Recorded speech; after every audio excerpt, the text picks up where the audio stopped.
도피성. 레위인의 목. 여호와께서 요단 강가 모압 평지에서 모세에게 말씀하셨다. 이스라엘 자손에게 명령하라. 땅이 나뉘려 하고 있었다. 11지파가 기업을 받을 것이었다. 하지만 한 지파는 달랐다. 레위. 그들은 땅을 받지 않았다. 여호와가 그들의 기업이었다. 하지만 그들도 거할 곳이 필요했다. 가축을 기를 목장이 필요했다. 그들이 받은 기업에서 레위인에게 성읍들을 주라. 48개의 성읍. 각 성읍마다 사방으로 2000규빗의 초장. 성벽에서 1000규빗 그리고 그 밖으로 다시 1000규빗. 공평한 원칙이 적용되었다. 많이 받은 지파는 많이 내고 적게 받은 지파는 적게 낼 것이었다. 레위인들은 모든 지파 사이에 흩어져 살 것이었다. 율법을 가르치기 위해, 제사를 돕기 위해, 하나님의 임재를 상기시키기 위해. 하지만 그 48성읍 중 6개는 특별했다. 피난처의 탄생. 도피성을 정하라. 6개의 성읍. 요단 동쪽에 3개, 서쪽에 3개. 이것은 단순한 행정구역이 아니었다. 생명과 죽음이 갈리는 곳이었다. 부지 중에 살인한 자가 그리로 피하게 하라. 달리는 자. 상상해보라. 한 남자가 숲에서 나무를 베고 있다. 도끼를 휘두른다. 자루가 빠진다. 날이 날아간다. 옆에서 일하던 친구의 머리를 맞춘다. 피가 흐른다. 친구가 쓰러진다. 죽었다. 순식간의 일이었다. 악의가 없었다. 미워한 적도 없었다. 그저 사고였다. 하지만 피가 땅에 흘렀다. 그리고 복수자가 온다. 죽은 자의 형제가, 아버지가, 아들이, 피를 보복할 자가 달려온다. 눈에는 분노, 손에는 칼. 율법은 명확하다. 피에는 피로. 도끼를 휘두른 남자는 어떻게 해야 하는가? 달려야 한다. 달리는 경주. 도피성을 향해 달린다. 뒤에서 복수자의 발소리가 들린다. 점점 가까워진다. 그는 넘어질 수 없다. 쉴 수 없다. 멈출 수 없다. 성문이 보인다. 레위 성읍. 도피성. 그가 문턱을 넘는다. 복수자의 손이 그의 옷을 스친다. 하지만 늦었다. 그는 안에 있다. 복수자는 멈춘다. 경계선 밖에서. 그는 들어갈 수 없다. 율법이 막는다. 도망자는 숨을 몰아쉰다. 안전하다. 일단은. 심판의 순간. 하지만 이것으로 끝이 아니다. 회중이 모인다. 재판이 열린다. 도망자와 복수자가 마주 선다. 증인들이 나온다. 그들이 말한다. 사건이 재구성된다. 질문들이 쏟아진다. 악의가 있었는가? 미워한 적이 있는가? 기회를 엿봤는가? 고의였는가? 2가지 판결. 만일 고의였다면, 철 연장으로 쳤다면, 돌을 들어 내리쳤다면, 나무 몽둥이로 가격했다면, 미워하는 마음으로 밀쳤다면, 계획적으로 무언가를 던졌다면, 악의를 품고 손으로 쳤다면, 판결은 하나다. 살인자다. 죽여라. 도피성도 그를 보호할 수 없다. 그는 끌려나간다. 복수자에게 넘겨진다. 피에는 피로. 정의가 집행된다.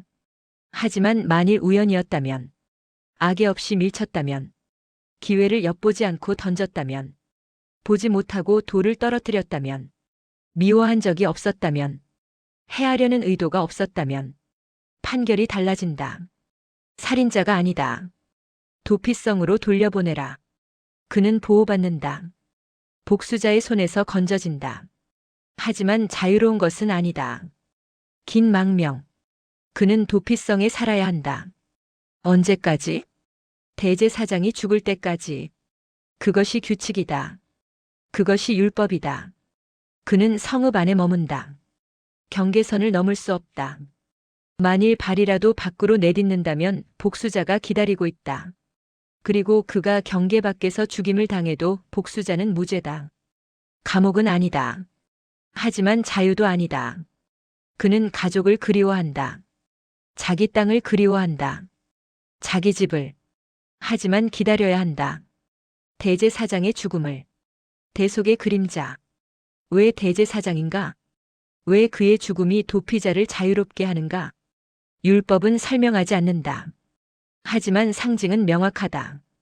죽음에는 죽음이 필요하다. 피에는 피가 필요하다. 도피자는 직접 죽지 않는다. 하지만 누군가는 죽어야 한다. 대제사장. 백성을 위해 중보하는 자. 속죄일의 지성소에 들어가는 자. 백성의 죄를 짊어지는 자. 그가 죽으면 도피자는 자유롭다. 대속. 대리. 누군가의 죽음으로 다른 이의 자유. 엄격한 규칙들. 규칙들은 타협이 없었다. 고의로 살인한 자의 생명의 속전을 받지 말라. 돈으로 해결할 수 없다. 아무리 많은 재산을 내놓아도 살인자는 죽어야 한다.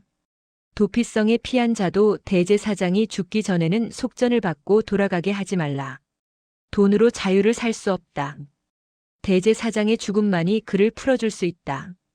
증인이 있어야 한다. 한 명의 증언만으로는 부족하다. 최소 2명. 생명이 걸린 문제다. 확실해야 한다. 땅의 거룩함. 그리고 여호와께서 말씀하셨다. 피는 땅을 더럽힌다. 살인은 단지 사람에게만 영향을 미치는 것이 아니었다. 땅 자체가 더러워졌다. 창조 질서가 훼손되었다. 피 흘림을 받은 땅은 그 피를 흘리게 한 자의 피가 아니면 속함을 받을 수 없다. 정의는 선택사항이 아니었다. 필수였다. 땅을 정결하게 하기 위해, 하나님의 임재를 유지하기 위해. 왜냐하면 나 여호와는 이스라엘 자손 중에 거하기 때문이다. 거룩한 하나님은 더러운 땅에 거할 수 없다. 정의가 없는 곳에 임재할 수 없다. 자비와 정의. 도피성은 두 가지를 동시에 보여준다. 정의. 고의로 살인한 자는 반드시 죽는다. 타협 없이, 예외 없이. 피해는 피로. 자비. 우연히 사람을 죽인 자는 보호받는다. 복수자의 손에서 건져진다. 공정한 재판을 받는다. 두 원리가 충돌하지 않는다. 조화를 이룬다. 악한 자는 심판받고 무고한 자는 보호받는다. 복수는 통제되고 정의는 실현된다. 6개의 성읍. 요단 동쪽에 3개. 요단 서쪽에 3개. 이스라엘 자손을 위해. 타국인을 위해. 거류민을 위해. 모두에게 열려있는 문. 부지 중에 죽인 자라면 누구든지 달려올 수 있다. 경계선을 넘기만 하면 안전하다. 심판을 받을 때까지. 대제사장이 죽을 때까지. 6개의 성읍이 온 땅에 흩어져 있었다. 멀리 있지 않았다. 달려갈 만한 거리에. 자비가 닿을 수 있는 곳에. 정의가 실현될 수 있는 곳에. 그것이 하나님의 방식이었다. 피를 흘린 땅에서도 거룩함을 유지하는 방식. 인간의 연약함을 아시면서도 정의를 포기하지 않는 방식. 도피성. 심판의 땅에 세워진 자비의 섬. 달려갈 곳이 있다는 것. 그것만으로도 은혜였다.